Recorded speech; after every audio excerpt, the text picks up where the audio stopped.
मानल करा पिया हमरो कहनवा तू मानल करा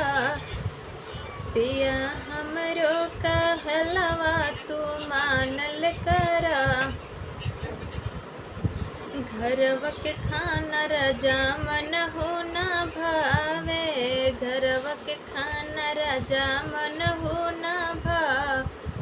राजा होटल के खाना मंगावल करा राजा होटल से खाना मंगावल करा राजा हमरो कहनवा तू मानल करा राजा हमरो कहनवा तू मानल करा घरवा के पानी राजा मन हो ना भावे घरवा के पानी राजा निको न लाग पिया यारो के पानी पियावल करा पिया यारो के पानी पियावल कर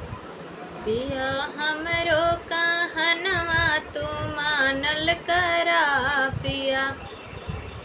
हमरो कहनवा तू मानल करा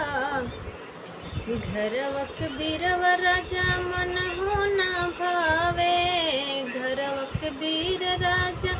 मन हो न भावे